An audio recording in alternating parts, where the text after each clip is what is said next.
Hello everyone and welcome to Whisky Wars. Today we have a Ledaig War on the channel. We have two wine finish Ledaigs. Now Ledaig is the peated line from the Tobermory distillery. So it's an island Scotch. And we have one Spanish wine finish and one French wine finish. The Rioja on my left is a 46.3% ABV whiskey that's finished in Spanish Rioja red wine casks. Whereas the whiskey on my right, the Ledaig 9-year-old, is a cask strength whiskey, bottled at 56.8% ABV, but this one has spent all its 9 years maturing in ex-Bordeaux red wine casks. So this one's just a finish, this one is a full life maturation, and this one is also older, a higher ABV content as well. So you may think this one is better, but they do taste quite different, and this one is also going to be more expensive. 10% ABV difference between the two, Spain versus France. Okay, I'm going to get them poured out and I'll get straight back to you.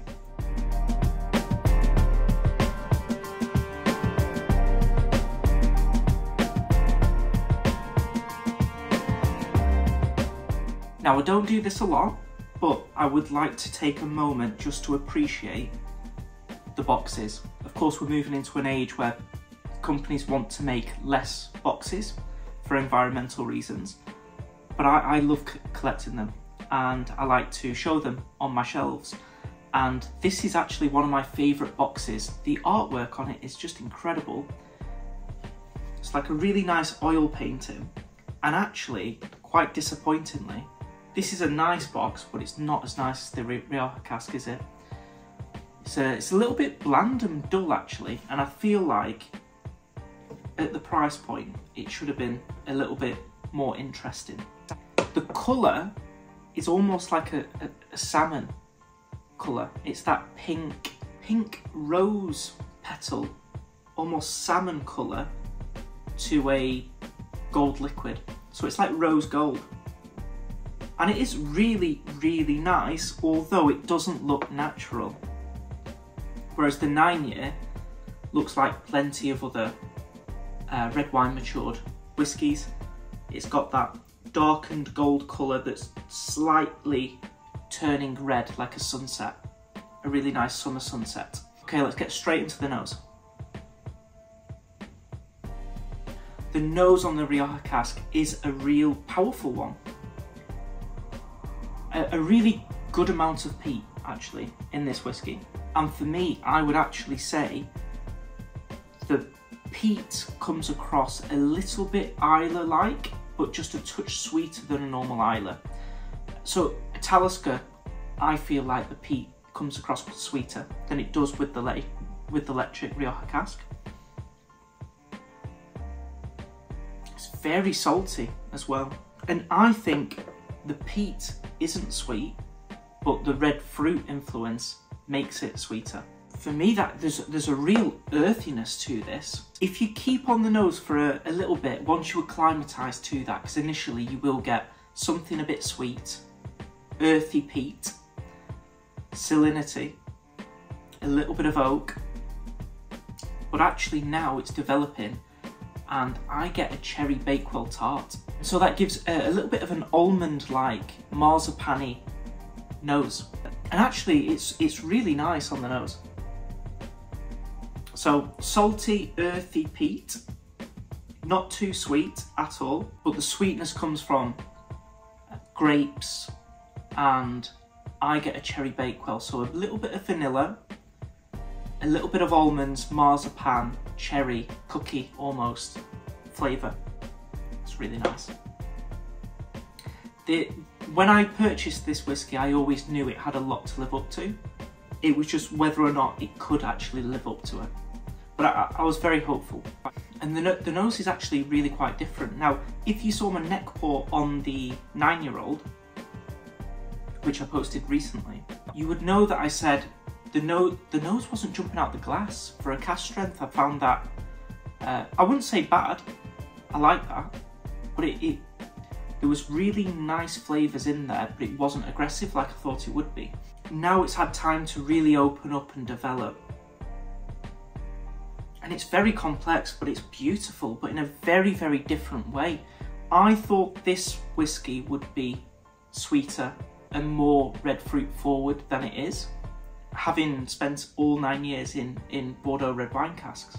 But honestly, one of the strongest notes I get is like, I don't know what the equivalent is in America, but there is an equivalent. We have fruit pastels, and it's the lime fruit pastel. So it's like a lime candy. I don't get that too often on a nose, but it is blended with more of a red grape? I haven't had a drink yet. More of a red grape nose than the Rioja cask does. Red grapes, oak and lime pastels. Fresh ginger as well. Bit zingy, it's certainly more spicy and zingy than the Rioja cask. And actually now it's developing into something grassy. Almost forest-like, it doesn't quite get me there. Now, many of you might have heard me talk about Lefroy because I get this beautiful pine note. And it doesn't quite get there for me, but it gets me close. And so, if you can imagine that sort of wild herbal, close to a forest-like nose, that grassy element, definitely piney. It's really good. Mixed with a little bit of caramel. On the nose at least, this whiskey has a few more things going for it. It's a little bit zingy, it's a little bit sweet, but it's also a little bit grassy. It's also got peat to it, but it is a sweeter peat in this whiskey than the Rioja cask for me. And less salt. A little bit on the nose, but less than the Rioja. The Rioja for me comes across a touch more peaty, a touch more earthy, but that cherry bakewell nose is keeping it sweet as well. Overall, two very balanced whiskies on the nose. Okay, let's get into the taste. Oh, before we do though, if you like the video so far, please leave a like down below and don't forget to click that subscribe button as well. It really helps out so much. Okay, let's go on to the taste.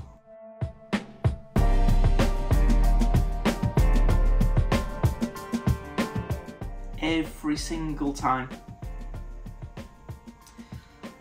So the red grapes, definitely red grapes. That cherry bakewell coming in as well. Of course, a bit of earthy peat there too. A little bit of salt, but for me, for whatever reason, every time I try this whiskey, the taste gives me a little bit of a vegetal flavour on my palate. It's almost as if you ever steam or cook vegetables and then you drink the water afterwards. That flavour, it's not sulphur, it doesn't get anywhere near, but that vegetable cooked water, a little bit of that is thrown in here as well. So that's what I mean. I don't think this is I would not recommend this whiskey for a sherry lover. Because even though it gives you red fruit flavour and sweetness, it gives you a lot of other flavours as well. And that second sip, the red grape element was elevated a little bit, coming across a touch sweeter now. It's a really nice whiskey. Okay, on to the cask strength.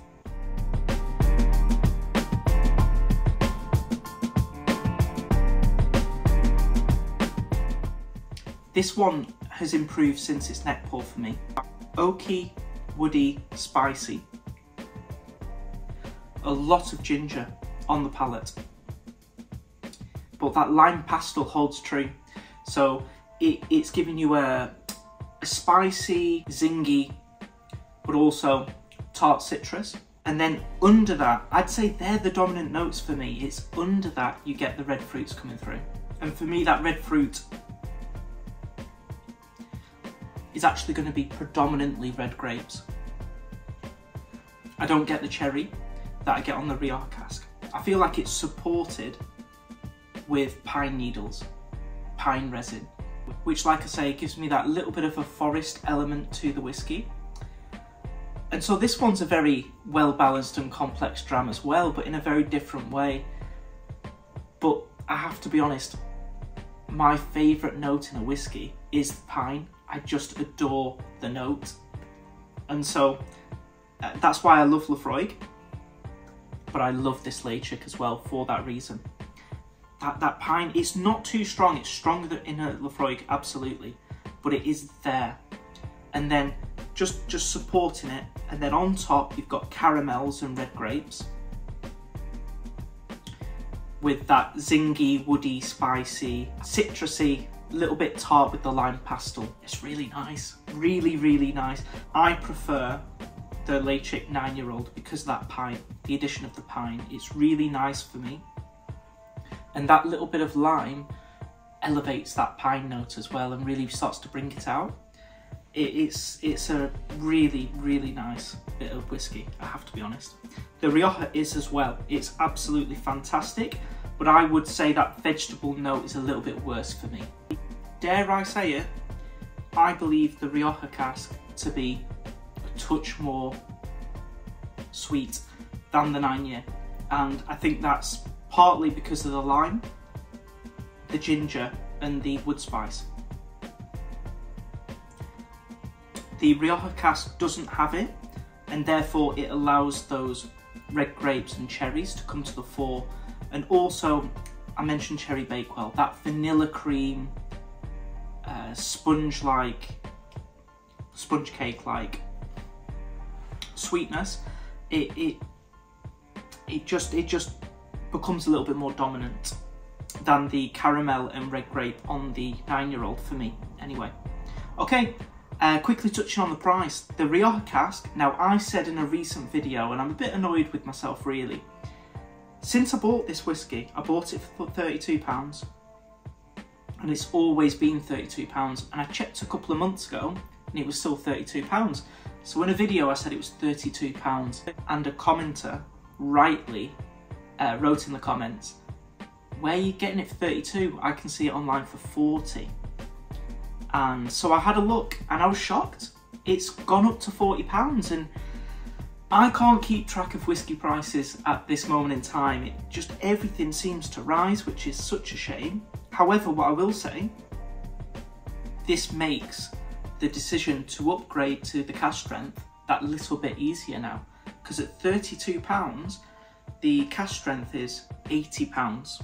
So 32, 80, I would go for the Rioja cask. However, now it's £40, £80, and I bought this on offer for 60. So if I was faced with the situation 40 versus 60, it's clearly this. So really it's a price issue. I do prefer the cask strength, but this is a truly exceptional whiskey. And if the price is right between the two, stick with the Rioja, buy another Rioja if you've already had it. But if the price isn't too off-putting for you, because it is expensive, it's a truly special whiskey, this one. I really like it, and I prefer it to the Rioja cask.